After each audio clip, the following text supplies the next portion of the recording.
Hello, fellow seekers of wisdom, and welcome back to Inkwell Insights, your sanctuary for thought-provoking explorations through the boundless world of literature. Here, we believe that within the pages of every book lies a universe of potential, a spark that can ignite personal growth, fuel meaningful conversations, and ultimately, help us navigate the complexities of life with greater clarity and purpose. Have you ever stopped to truly consider the value of memory? Not just the rote recollection of facts, but the raw, unfiltered experience of emotion, the sting of pain, the warmth of love, the vibrant hues of joy. What if we lived in a world where all discomfort, all sadness, all hardship were meticulously erased, leaving behind a seemingly perfect, predictable existence? Would that truly be paradise? Or would something vital, something inherently human, be lost in the process? Have you ever felt a longing for something you can't quite name, a sense that something is missing from the carefully curated comfort of modern life? What role do suffering and joy play in shaping who we are? Is happiness truly achievable without the counterpoint of sadness? And, perhaps most importantly, what responsibility do we have to remember, to learn from, and to cherish the full spectrum of human experience, even the parts that are difficult? Today, we embark on a journey into a book that dares to ask these very questions, a novel that challenges us to confront the price of perfection and the true meaning of freedom. We'll be diving deep into Lois Lowry's timeless masterpiece, The Giver. This isn't just another dystopian novel, it's a profound exploration of memory, emotion, choice, and the very essence of what it means to be human. The Giver stands out not only for its beautifully crafted prose and compelling narrative, but also for its unflinching look at the cost of conformity and the transformative power of individual experience. It's a groundbreaking work that masterfully blends elements of science fiction with a deeply spiritual understanding of the human condition. Prepare to have your assumptions challenged, your heart stirred, and your mind ignited. Let's begin. At the heart of The Giver lies the concept of memory, not just as a collection of facts and events, but as the repository of human experience, the wellspring of emotion, and the foundation of wisdom. In the seemingly utopian community, pain, suffering, and even strong emotions like love and grief have been eradicated. This has been achieved by eliminating individual memory, transferring all past experiences to a single individual, the receiver of memory, later known as the giver. Now, in our modern world, while we haven't literally wiped away memories, we often engage in behaviors that effectively diminish their impact and obscure their lessons. This is where the profound relevance of Lowry's work truly shines.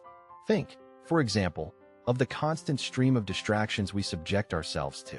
We fill our days with endless tasks, notifications, and entertainment, leaving little room for quiet reflection. We're perpetually busy, yet often feel strangely empty. We celebrate the highlight reels of others on social media, fostering a culture of manufactured happiness, while simultaneously ignoring or suppressing our own pain and vulnerabilities. It's a constant striving for the illusion of perfection, mirroring the community's pursuit of sameness. Consider the workaholic, driven by an insatiable need for achievement, sacrificing personal relationships, health, and ultimately, genuine joy, on the altar of productivity. They are so fixated on the future and the pursuit of external validation that they lose sight of the present moment and the richness of their own inner experience. They are, in essence, denying themselves the opportunity to create meaningful memories, to learn from their mistakes, and to truly connect with others. The workaholic has effectively erased the messy, inconvenient parts of their humanity. Or think of the person trapped in a cycle of consumerism, constantly chasing the next shiny object, believing that material possessions will fill the void within. They are so focused on acquiring external validation that they fail to cultivate inner contentment and genuine connection. They are building a life based on fleeting pleasures, neglecting the deeper, more lasting satisfactions that come from meaningful relationships, personal growth, and acts of service. Their memories become a collection of shopping sprees, not genuine experiences. Look at the way we often medicate our emotions, whether with prescription drugs, alcohol, or other substances. While medication can be essential for managing mental health conditions, there's a tendency to reach for a quick fix rather than addressing the underlying issues that cause our suffering. We numb the pain, but we also numb the joy, the empathy, and the capacity for growth. We are, in a way, mimicking the community's strategy of suppressing any feeling that might disrupt their carefully constructed tranquility. Then there's the tendency to rewrite our personal narratives, filtering out the uncomfortable truths and presenting a sanitized version of ourselves to the world. We curate our online personas, crafting an image of success and happiness, while hiding our vulnerabilities and insecurities. This constant self-editing prevents us from truly knowing ourselves and connecting with others on a deeper level. We're afraid to show our scars, forgetting that they are often the source of our strength and resilience. And consider the way we often avoid difficult conversations, choosing comfort over confrontation. We allow injustices to persist, we fail to speak our truth, and we bury our feelings rather than facing them head-on. This avoidance of discomfort creates a stagnant emotional landscape, preventing us from growing and evolving. We prioritize harmony over authenticity, ultimately sacrificing our own integrity. As Albert Schweitzer eloquently stated, man has lost the capacity to foresee and to forestall. He will end by destroying the earth. In a similar vein, we might argue that we are losing the capacity to remember, to feel, and to learn from our experiences. By suppressing our emotions, sanitizing our memories, and prioritizing comfort over authenticity, we are, in effect, dismantling the very foundation of our humanity. In The Giver, Lois Lowry presents a chilling, yet ultimately hopeful vision of a world where memory is both a burden and a treasure. The community has chosen sameness, a world without pain, suffering, or conflict.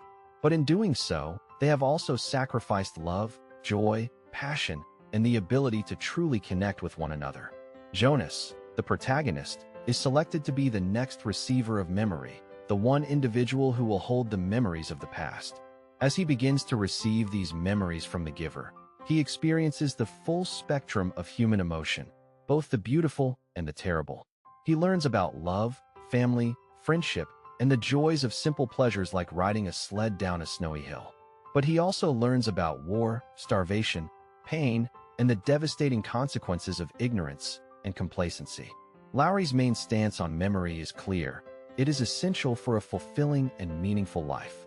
She defines memory not just as a record of past events, but as the very fabric of our identity, the source of our empathy, and the foundation of our wisdom. Without memory, we are adrift in a sea of ignorance, doomed to repeat the mistakes of the past. She approaches memory with reverence and awe, recognizing its power to both uplift and devastate. She acknowledges the pain that memory can hold but argues that it is a necessary pain, a pain that allows us to grow, to learn, and to truly appreciate the beauty of life. The book's key ideas can be categorized into three overarching themes: the value of emotion, the importance of choice, and the power of individuality. Let's delve into the value of emotion. The community in The Giver has eradicated emotions in an attempt to create a perfect, harmonious society. However, Lowry shows us the devastating consequences of this emotional suppression. The people in the community are devoid of passion, empathy, and the capacity for genuine connection. They are unable to experience the full range of human emotions, both the good and the bad, and as a result, their lives are shallow and meaningless. Jonas's experience with the memories changes everything for him. He discovers the profound beauty of love, the joy of family, and the simple pleasures of nature. He also learns about the horrors of war, the pain of loss, and the devastating consequences of ignorance. He realizes that without emotions, life is simply not worth living.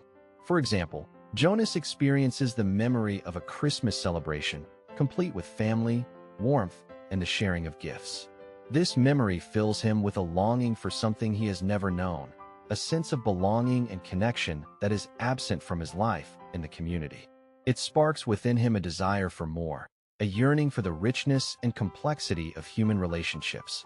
Contrast this with the bland interactions he has with his own family unit, where feelings are muted and affection is expressed through carefully prescribed phrases. Or consider Jonas's experience with the memory of war.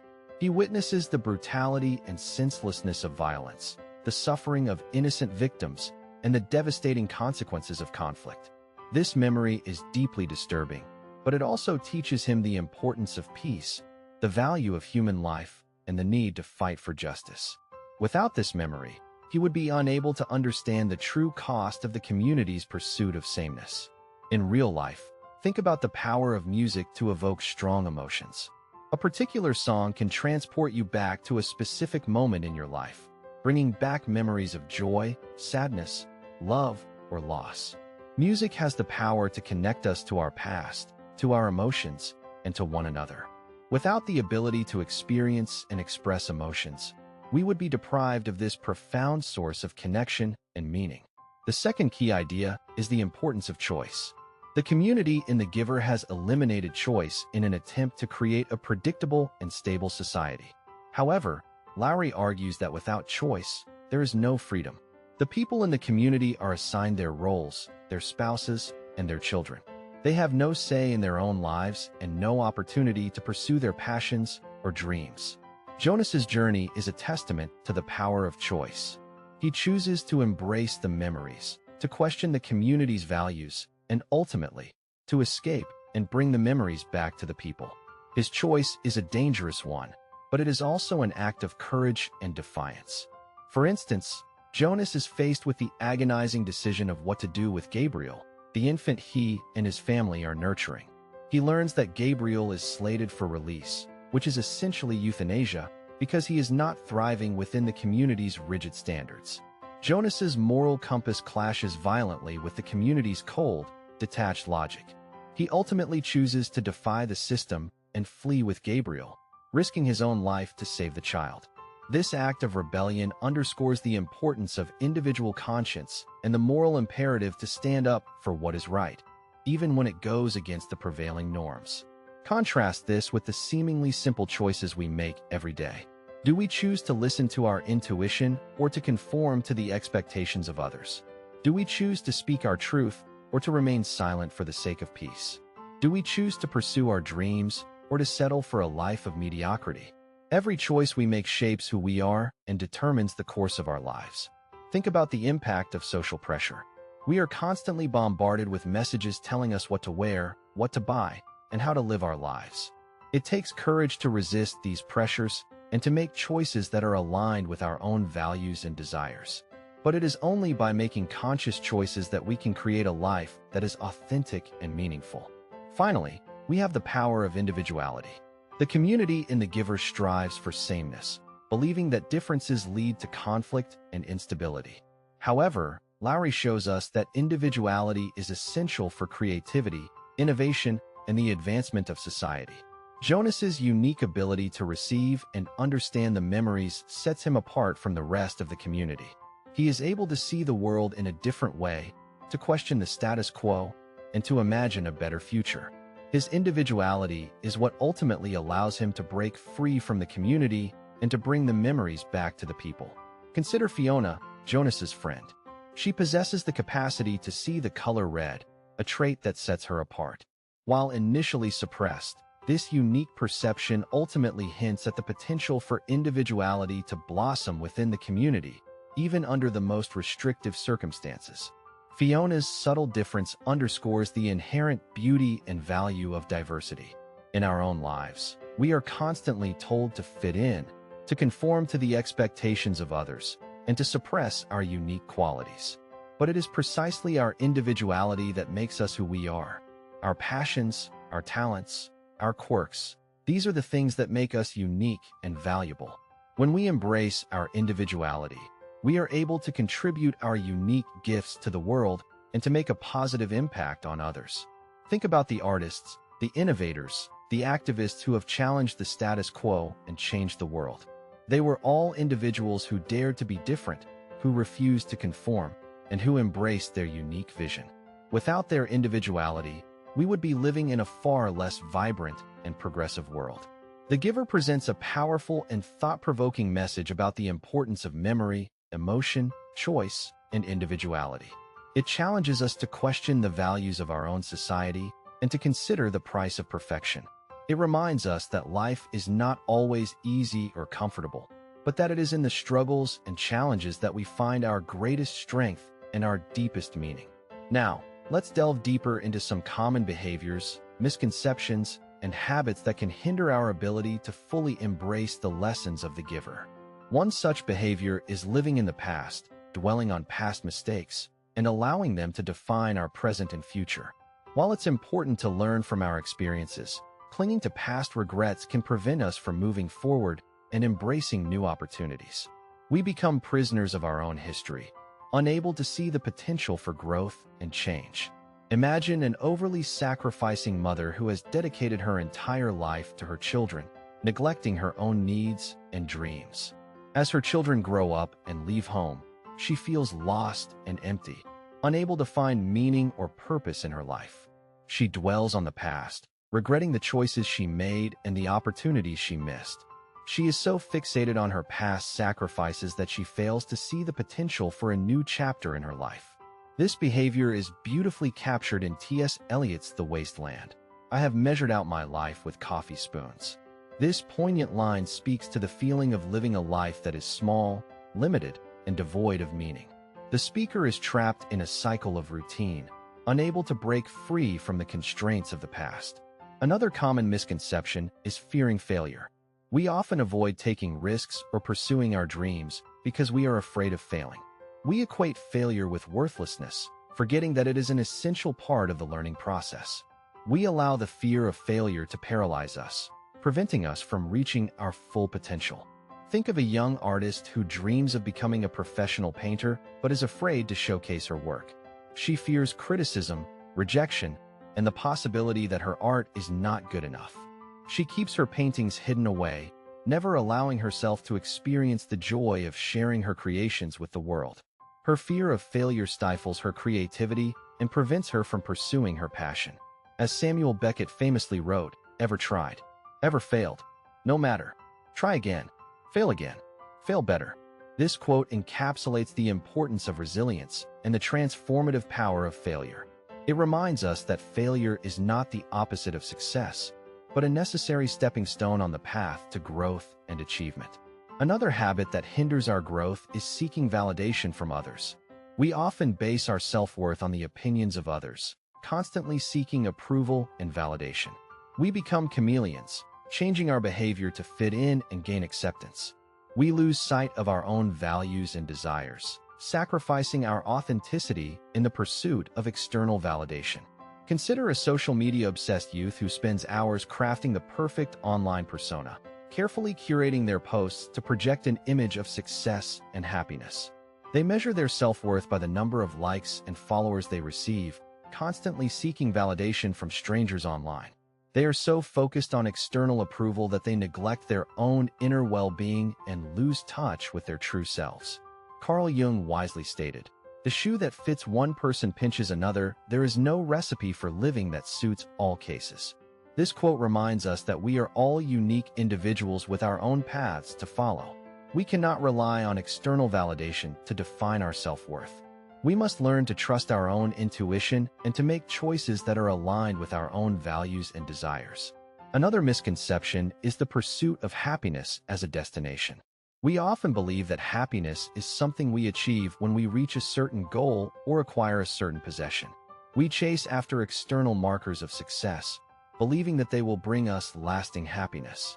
However, true happiness is not a destination but a journey, a way of being in the world. It is found in the simple moments of joy, in meaningful connections with others, and in the pursuit of our passions. Imagine a successful businessman who has achieved all his professional goals but still feels empty and unfulfilled. He has a beautiful home, a luxury car, and a prestigious job, but he lacks meaningful relationships, personal passions, and a sense of purpose. He is so focused on achieving external success that he has neglected his inner well-being. He realizes that true happiness is not found in material possessions or professional achievements, but in the richness of human experience. As the ancient philosopher Lao Tzu said, "A journey of 1,000 miles begins with a single step." This quote reminds us that happiness is not a destination, but a journey. It is not something we achieve, but something we cultivate, one step at a time. It is found in the everyday moments of joy, in the simple acts of kindness, and in the pursuit of our passions. Finally, we must consider the denial of suffering. Like the community in The Giver, we often try to avoid pain and discomfort, seeking instant gratification and quick fixes. We numb our emotions with distractions, addictions, and superficial relationships. We forget that suffering is an essential part of the human experience, a catalyst for growth, empathy, and compassion. Picture an individual who constantly avoids difficult conversations, suppressing their feelings and pretending that everything is okay. They fear conflict, confrontation, and the possibility of being hurt. They build walls around their heart, preventing themselves from truly connecting with others. They are so focused on avoiding pain that they miss out on the opportunity to experience the full range of human emotions, both the good and the bad. Sigmund Freud, the father of psychoanalysis, observed, "Unexpressed emotions will never die. They are buried alive and will come forth later in uglier ways." This profound statement highlights the importance of acknowledging and processing our emotions, even the painful ones. Suppressing our feelings can lead to emotional stagnation, resentment, and ultimately, a diminished capacity for joy and fulfillment. Have you ever considered that by shielding ourselves from sadness, we diminish our capacity for joy? Do we realize that by avoiding pain, we limit our potential for growth? Are we brave enough to embrace the full spectrum of human experience, knowing that it is in the darkness that we find the light? So, how can we apply the lessons of The Giver to overcome these issues and live more fulfilling lives? The answer lies in cultivating mindful presence, a state of being fully present in the moment, without judgment or resistance. Mindful presence allows us to embrace the full spectrum of human experience, to acknowledge our emotions, to learn from our mistakes, and to make conscious choices that are aligned with our values. It allows us to reconnect with our true selves and to live with greater authenticity and purpose. One way to cultivate mindful presence is through slowing down. In our fast-paced, technology-driven world, we are constantly bombarded with information and demands. We are always rushing from one task to the next, rarely taking the time to simply be present. By intentionally slowing down, we can create space for reflection, introspection, and connection. We can savor the simple moments of joy, appreciate the beauty of nature, and cultivate deeper relationships with others. Another powerful tool is self-compassion. We are often our own worst critics, judging ourselves harshly and berating ourselves for our mistakes.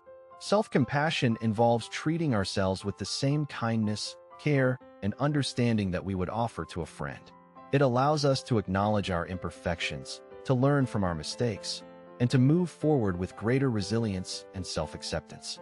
It is about understanding that we are all imperfect, and that is okay. Furthermore, we can practice embracing vulnerability. We often try to hide our vulnerabilities, fearing judgment and rejection. However, it is in our vulnerability that we find our greatest strength and our deepest connections. When we allow ourselves to be seen for who we truly are, flaws and all, we create space for authenticity, intimacy, and genuine connection. We realize that our imperfections are not weaknesses, but sources of strength and resilience. It's also important to remember the power of forgiveness. Holding on to grudges and resentments can be incredibly draining, both emotionally and physically. Forgiveness, both of ourselves and of others, is essential for healing and growth. It allows us to release the past, to move forward with a lighter heart, and to create space for new experiences and relationships. Forgiveness doesn't mean condoning the wrongdoings of others, but rather freeing ourselves from the burden of anger and resentment. And finally, cultivate a growth mindset. A growth mindset is the belief that our abilities and intelligence can be developed through dedication and hard work. It is the opposite of a fixed mindset, which is the belief that our abilities are fixed and unchangeable. When we adopt a growth mindset, we are more likely to embrace challenges, to persevere through setbacks, and to learn from our mistakes. We see failure not as a sign of inadequacy, but as an opportunity for growth. As Nelson Mandela so eloquently stated, education is the most powerful weapon which you can use to change the world. And I would add that self-reflection and personal growth are equally powerful tools for changing our own lives. Remember that the impediment to action advances action. What stands in the way becomes the way, As Marcus Aurelius so profoundly said, life is not about avoiding challenges, but about embracing them, learning from them, and using them as opportunities for growth. And finally, never forget this simple yet powerful truth. Be the change that you wish to see in the world, as Mahatma Gandhi urged us. The power to create a more meaningful and fulfilling life lies within each and every one of us. The Giver is more than just a book, it's a mirror reflecting our own society's values and a compass guiding us towards a more authentic and meaningful existence. It reminds us that true happiness is not found in the absence of pain, but in the embrace of the full spectrum of human experience. It encourages us to question the status quo, to challenge the values that are imposed upon us, and to make conscious choices that are aligned with our own hearts and minds. It urges us to remember, to feel, to choose, and to be individuals, to cultivate empathy, compassion, and a deep appreciation for the human condition. So, what small step can you take today to incorporate the lessons of the Giver into your own life? Perhaps it's spending a few minutes in quiet reflection, practicing self-compassion, or reaching out to connect with someone you care about. Maybe it's simply making a conscious choice to be more present in the moment, to savor the simple joys of life, and to appreciate the beauty that surrounds you. We encourage you to share this review with anyone who might find it valuable. Leave a comment below and let us know what resonated with you the most. What challenges do you face in your own pursuit of a more meaningful life? What insights did you gain from the Giver? And what small steps will you take to incorporate its lessons into your own journey? Thank you for joining us on this exploration of the Giver. We hope this discussion has sparked your curiosity, provided valuable insights, and encouraged you to reflect deeply on your own life. We are grateful for your presence and your willingness to engage in meaningful conversations. We look forward to meeting you again in our next exploration. And finally, remember the words of Rumi. Yesterday I was clever, so I wanted to change the world. Today I am wise, so I am changing myself. May we all strive to be a little wiser, a little kinder, and a little more present each and every day. Until next time, keep exploring, keep questioning, and keep growing.